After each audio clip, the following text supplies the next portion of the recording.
알레프. 어디에나 편재하는 힐랄의 모습은 여전히 보이지 않는다.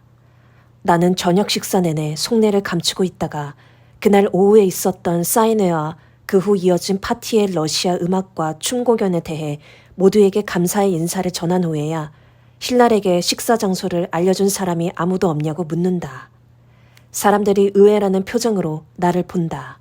물론 그랬을 리가 없지. 그들이 알고 있기로 그 아가씨는 나를 귀찮게 하는 사람이니까. 그녀가 오후에 있었던 사인회에 나타나지 않은 것은 그저 행운일 뿐이었다. 오늘도 자기가 무슨 주인공이라도 되는 양 바이올린 콘서트를 열 수도 있었을지도 모르는데 안 보이네요? 여자 편집자가 말한다. 야오는 테이블 맞은편에 앉아 나를 보고 있다. 그는 내가 사실 정반대로 그녀가 여기에 있으면 좋겠다고 생각하고 있다는 걸 안다. 하지만 무엇 때문에? 알레프를 다시 한번 방문해 내게 나쁜 기억만을 불러일으키는 그 문 안으로 들어가기 위해서? 나는 그 문이 나를 어디로 데려가는지 알고 있다. 예전에 이미 4번이나 그 문을 통과했고 그럼에도 필요로 하는 답을 한 번도 발견하지 못했다. 나의 왕국으로 돌아가는 긴 여정에 오기로 결심했을 때 내가 찾고자 했던 것은 그것이 아니다. 저녁 식사가 끝난다. 무작위로 선정되어 온 독자 대표 2사람이 기념사진을 찍고는 괜찮다면 내게 시내 구경을 시켜주고 싶다고 말한다. 물론이다. 구경하고 싶다. 우리에겐 선약이 있지 않던가요? 야오가 말한다. 언제나 나와 함께 있기를 고집하던 여자를 향해 쏘아지던 출판사 사람들의 짜증은 이제 통역자를 향하고 있다. 그들이 고용한 사람이 내게 자기와 동행해 줄 것을 요구하고 있기 때문이다. 오히려 그 반대가 되어야 하는데 불구하고. 선생님은 피곤하실 것 같은데요? 여자 편집자가 말한다. 하루 종일 스케줄이 너무 빡빡했어요. 선생은 피곤하지 않으세요? 오늘 오후에 사인회에서 독자들에게 받은 사랑의 파장 덕분에 아주 활력이 있어 보여요. 야오에 대한 출판사 사람들의 판단이 옳다. 나이에도 불구하고 야오는 나의 왕국에서 자신이 차지하고 있는 특권적 위치를 모두에게 과시하고 싶어하는 것 같다. 사랑했던 여인을 이 세상에서 떠나보낸 그의 슬픔을 이해한다. 때가 되면 그에게 무엇을 어떻게 이야기해야 할지 알게 되리라. 하지만 지금으로서는 그가 내게 근사한 소설이 될 끝내주는 이야기를 들려주고 싶어하는 것 같아 부담스럽다. 그런 이야기라면 이미 수없이 들었다. 특히 사랑하는 사람을 잃은 이야기라면. 나는 모두가 만족해야 할 결정을 내리기로 한다. 호텔까지 야오와 걸어가겠습니다. 그렇지만 호텔에 가서는 좀 혼자 있고 싶군요. 여행을 떠난 이래 처음으로 외롭게 보내는 밤이 될 것이다. 기온이 생각했던 것보다 내려가고 바람까지 불어 추위가 더욱 매섭게 느껴진다. 사람들로 붐비는 거리를 지나오며 집으로 곧장 가고 싶어하는 사람은 나 혼자만이 아니다. 가게들은 문을 닫고 있고 의자들은 테이블 위에 쌓여 있고 네온 간판들은 꺼지기 시작한다. 그럼에도 하루하고도 절반을 기차 안에 갇혀서 지냈고 앞으로도 엄청나게 긴 기차 여행을 앞두고 있는 지금으로서는 몸을 움직일 기회가 있을 때마다 잘 활용해야 한다. 야오는 마실 것을 파는 트럭 앞으로 가서 오렌지 주스 2잔을 주문한다. 나는 아무것도 마시고 싶지 않지만 이렇게 추운 날에는 비타민C를 좀 섭취하는 것도 좋을 것 같다. 컵은 버리지 마세요. 왜 그러는지 모르지만 야오의 말대로 컵을 버리지 않는다. 우리는 예칸테리부르크의 중심가처럼 보이는 거리를 계속 걸어간다. 그러다가 어느 순간 영화관 앞에서 걸음을 멈춘다. 딱 좋군요. 두건의 목도리까지 둘렀으니 아무도 선생을 알아보지 못할 겁니다. 여기서 나와 함께 구걸을 해보시지요. 구걸이라고요? 히피였던 시절 이후로 해본 적이 없는데요. 게다가 정말로 구걸이 필요한 사람에게 모욕적인 행위가 될 겁니다. 지금 선생에게는 정말로 필요한 일입니다. 우리가 이파티 예프 하우스에 갔을 때 선생이 잠시 거기 존재하지 않았던 순간이 있었어요. 선생은 과거에 갇혀있던 것처럼 자신이 이미 이루었고 어떤 대가를 치러서라도 지켜내려는 모든 것에 갇힌 채 멀리 있는 것처럼 보였지요. 나는 그 아가씨가 걱정됩니다. 그리고 선생이 정말로 조금이라도 변하고 싶다면 지금 여기서 구걸을 함으로써 다른 사람이 좀 더 순수하고 열린 사람이 될 수 있을 겁니다. 나 역시 그녀가 걱정된다. 하지만 나는 그가 말하고자 하는 것이 무엇인지 잘 알고 있지만 내가 이번 여행을 하는 여러 이유 중 하나가 바로 과거, 땅 속에 있는 내 뿌리로 돌아가는 것이라고 말한다. 그에게 중국대나무 이야기도 해주려다가 그만두기로 한다. 시간에 갇혀있는 것은 당신입니다. 아내의 죽음을 받아들이지 않고 그 사실을 감당하지 못하고 있어요. 그래서 그녀가 여전히 여기 선생 곁에 남아 선생을 위로하려고 있는 겁니다. 지금쯤은 신성한 빛을 만나기 위해 앞으로 나아가고 있어야 할 때인데도 말이죠. 그리고 곧바로 덧붙인다. 아무도 누군가를 잃지 않아요. 우리 모두는 이 세상이 계속 나아가도록 그리고 우리 모두가 다시 만날 수 있도록 성장해야 하는 하나의 영혼입니다. 슬픔은 아무 도움이 되지 않아요. 그는 내 말을 잠시 곱씹더니 말한다. 하지만 그게 전부는 아니지요. 네, 전부는 아닙니다. 나는 동의한다. 때가 되면 더 자세히 설명해 드리지요.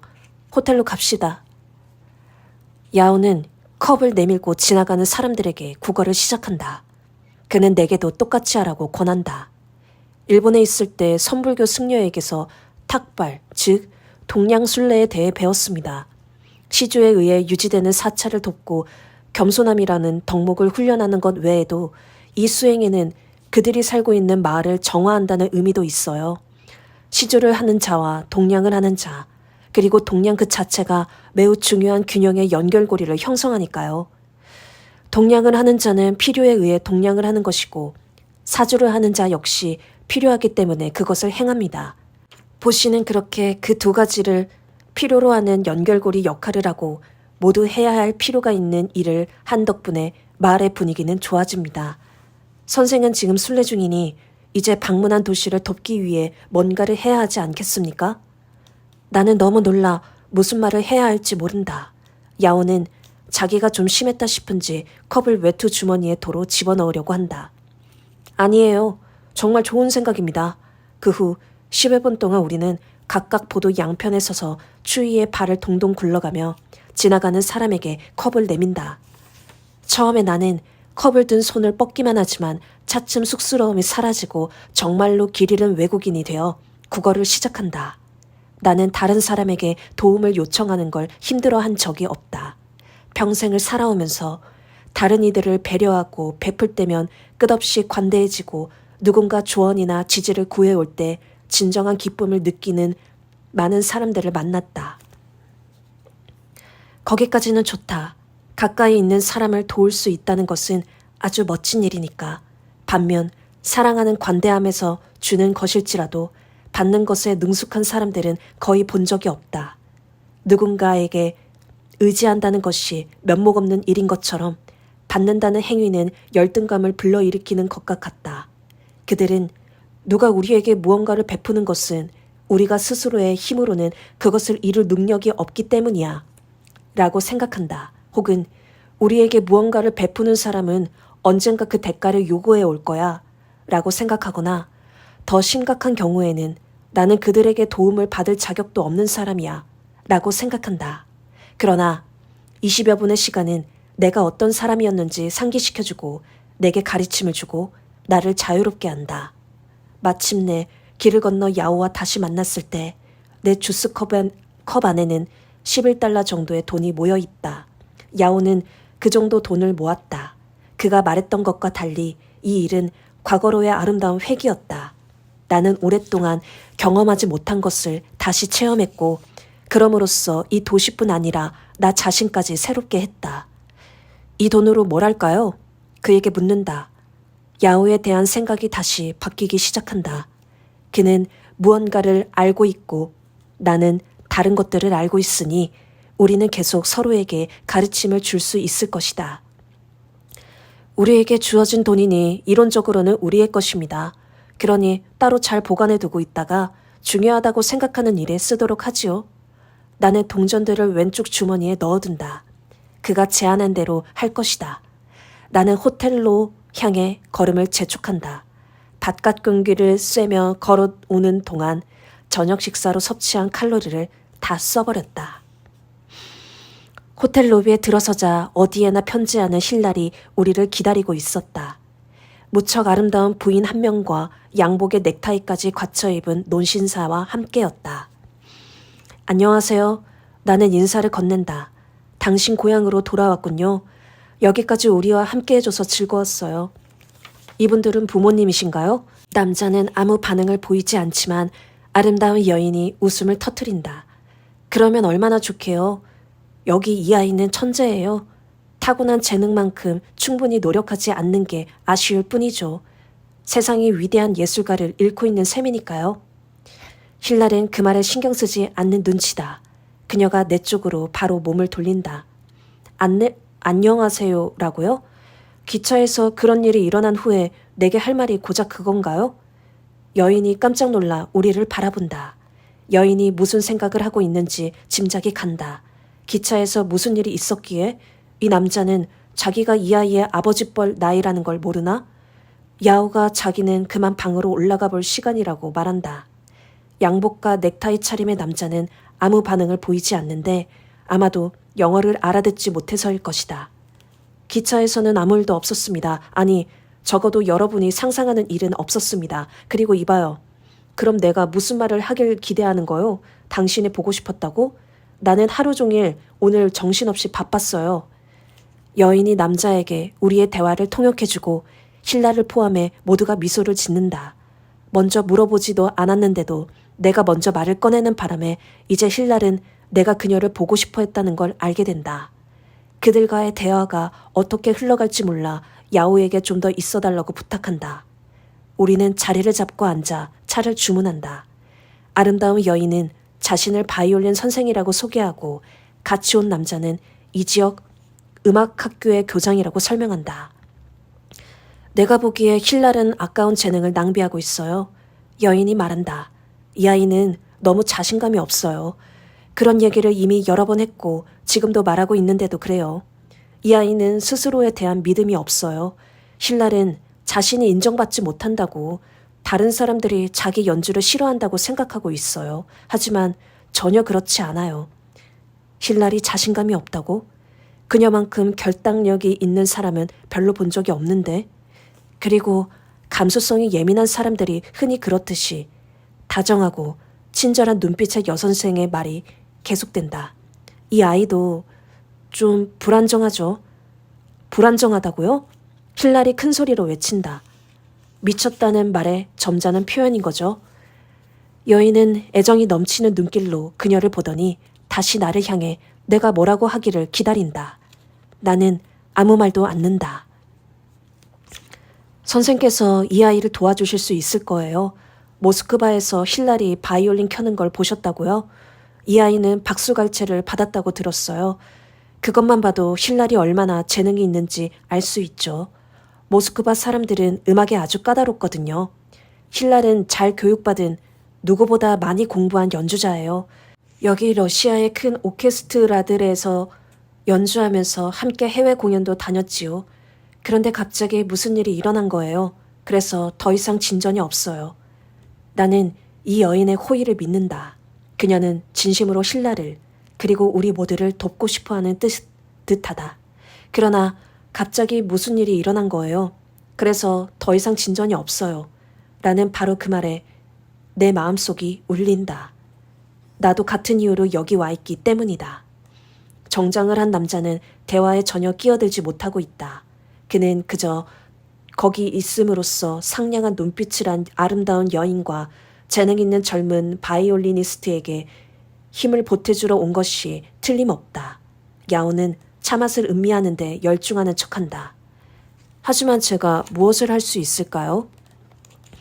선생님은 무엇을 할 수 있을지 알고 계세요. 힐랄은 이제 어린아이가 아니지만 그럼에도 이 아이의 부모님은 걱정하고 계세요. 리허설이 한창인데 그저 환상을 쫓겠다고 전문 연주자로서의 경력을 내팽개칠 수는 없잖아요. 아름다운 여인은 잠시 말을 멈춘다. 지금 한 말이 정확히 자신이 하고 싶어 했던 말은 아니었다는 걸 깨달은 것이다. 그러니까 제가 하고 싶은 말은 언제든 태평양으로 떠나는 여행을 해도 좋지만 연주의 리허설을 하는 지금은 아니라는 거죠. 나는 그 말에 동의한다. 하지만 내가 무슨 말을 하든 무슨 소용이 있겠는가. 힐랄은 자기 머릿속에 있는 생각나는 대로 할 것이다. 이 두 사람을 여기 데려온 것은 내가 정말로 그녀를 받아들이고 있는지 아니면 이쯤에서 그만둬야 할지 나를 시험해보기 위해서인 듯하다. 여기까지 와주셔서 대단히 감사합니다. 여러분의 걱정과 음악에 대한 헌신은 존중합니다만 나는 자리에서 일어나면서 말한다. 하지만 힐라를 초대한 건 내가 아닙니다. 여행비를 대준 것도 내가 아니고요. 사실 나는 이 아가씨를 잘 알지도 못합니다. 힐랄의 눈이 거짓말이라고 외치고 있다. 하지만 나는 계속 말한다. 그러니 내일 힐랄이 노보시비르스크로 가는 열차에 타고 있더라도 그건 절대로 내 책임이 아닙니다. 내 생각에도 그녀는 여기 있어야 합니다. 두 분이 이 아가씨를 설득해 주신다면 저뿐 아니라 여행을 함께하는 다른 모든 사람들도 감사드릴 겁니다. 야오와 힐랄은 웃음을 터뜨린다. 아름다운 여인은 내게 감사하고 내 처지를 10분 이해한다고 힐랄에게 삶의 현실에 대해 좀 더 설명하고 설득해 보겠다고 말한다. 모두 작별 인사를 나눈다. 넥타이에 정장 차림을 한 남자가 내 손을 잡고 미소를 짓는데 왠지 그는 힐랄이 이 여행을 계속하기를 바라는 것처럼 느껴진다.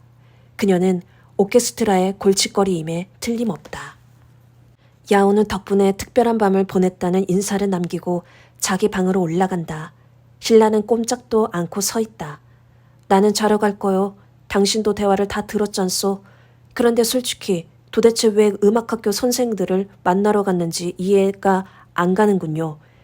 여행 허가라도 받으려고 했나요? 우리와 여행을 할 거라고 얘기해서 동료들의 부러움을 사고 싶었던 거요? 내가 정말로 존재하는 사람인지 알고 싶어서 갔어요. 그 기차에서 일어난 일 이후로 나는 아무것도 확신할 수가 없어요. 그게 뭐였죠? 그녀가 무슨 말을 하는 건지 이해한다.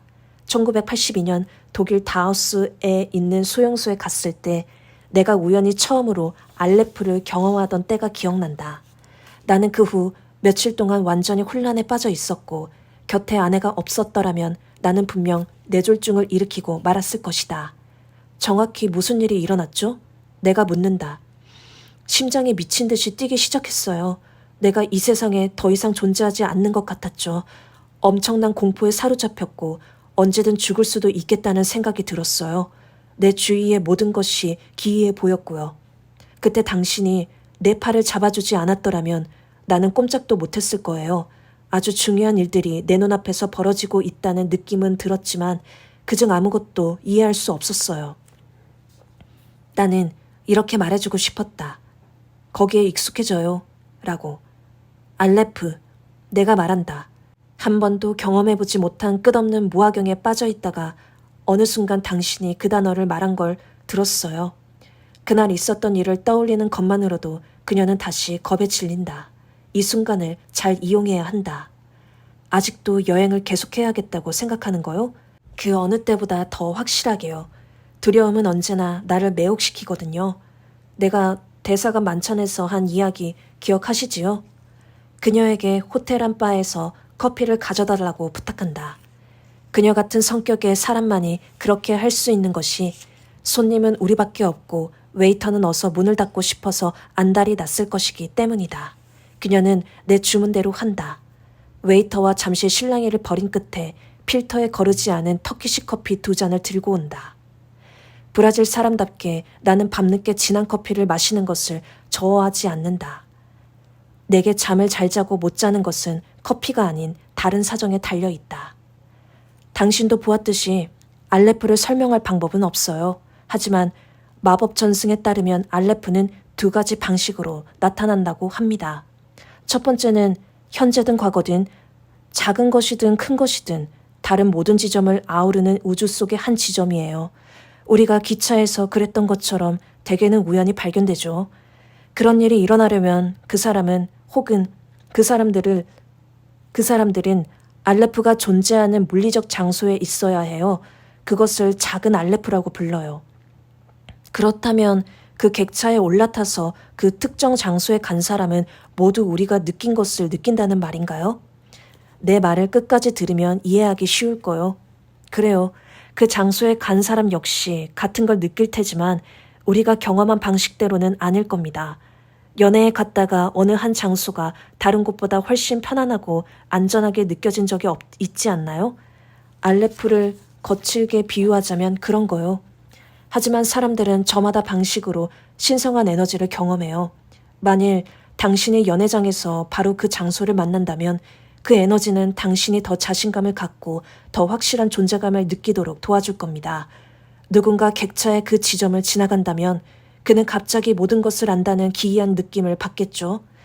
하지만 멈춰서서 거기에 주의를 집중하지 않을 테고 그렇게 그 효과는 곧 사라지고 마는 겁니다. 이 세상에 그런 곳이 얼마나 되나요? 나도 정확히는 모르지만 아마도 수백만 군데는 될 겁니다. 알레프가 나타나는 두 번째 방식은 뭔가요? 먼저 이 이야기부터 마무리 지읍시다. 연애를 예로 든 것은 그냥 비유에 불과해요. 작은 알레프는 언제나 우연히 나타납니다. 당신이 길을 걷고 있거나 어떤 장소에 앉는 순간 갑자기 온 우주가 거기에 있는 거죠. 제일 먼저 일어나는 일은 펑펑 울고 싶다는 강렬한 욕구를 느끼는 겁니다. 슬픔도 기쁨도 아닌 감동의 울음이죠. 스스로에게조차 설명할 길이 없긴 하지만 당신은 그 순간 자신이 무언가를 이해하고 있는 중임을 알고 있다는 겁니다. 웨이터가 우리 쪽으로 다가오더니 러시아 말로 뭐라고 하면서 서명을 할 종이를 내민다. 힐라리 이제 그만 나가봐야 된다고 말한다. 우리는 문을 향해 걷는다. 심판의 휘슬이 울린 덕분에 살았군. 그래서요? 두 번째는 뭔데요? 경기가 아직 안 끝난 모양이다. 두 번째는 큰 알레프요. 지금 모든 것을 설명해주고 그녀가 음악학교로 돌아가 기차에 있었던 모든 일을 잊어버린다면 그 편이 가장 나을 것이다. 큰 알레프는 아주 강한 친화력을 갖고 있는 2명 이상의 사람들이 우연히 작은 알레프에서 만났을 때 일어납니다. 서로 다른 이 두 에너지는 서로를 보완하고 자극해서 연쇄 반응을 일으키죠. 이 두 에너지는 여기서 더 말해야 할까 망설이지만 그럴 필요가 없다. 힐라리 내가 하려던 말을 마저 해버린 것이다. 이 두 에너지는 전구에 불을 켜는 건전지의 양극과 음극 같은 것이죠. 두 에너지가 같은 빛으로 변하는 거예요. 서로를 끌어당겨 결국 충돌하는 두 행성처럼. 아주 오랜 시간이 흐른 후에야 만나는 연인들처럼. 두 번째는 그러니까 특별한 사명을 위해 운명이 선택한 두 사람이 적확한 장소에서 우연히 만났을 때도 발생하죠. 바로 그거다. 하지만 정말로 그녀가 이해했는지 확실히 하고 싶다. 적확한 장소란 무슨 뜻이죠? 내가 묻는다. 그러니까 그 두 사람은 평생을 함께 살 수도 있고 함께 일할 수도 있지만 딱 한 번만 만나고 영영 헤어질 수도 있어요. 이 세상에서 그 둘을 하나 되게 하는 힘이 속수무책으로 분출되는 바로 그 물리적 지점을 지나지 않았다는 이유로요. 그렇게 두 사람은 자신들을 가깝게 끌어당긴 것이 무엇이었는지 제대로 이해하지도 못한 채 헤어지는 거죠. 하지만 신께서 원한다면 사랑을 한 번 알게 된 이들은 결국 다시 만나게 돼요. 꼭 그렇지는 않을 거요. 나와 내 마스터처럼 서로 친화력을 갖고 있는 사람들은. 과거에 전생에서 말이죠. 그녀가 나의 말을 끊는다. 혹은 당신이 예로 든 그 연회장 같은 작은 알레프에서 만나 그 자리에서 사랑에 빠지는 사람들 말이죠. 그 유명한 첫눈에 반하는 사랑. 그녀가 들고 있는 이 예시를 계속 사용하는 편이 낫겠다. 이 경우 첫눈에 반하는 것이 아니라 이미 과거에 여러 번 일어났던 일련의 일들에 연결되어 있는 겁니다. 그렇다고 해서 모든 만남이 다 낭만적인 사랑으로 연결되지는 않아요.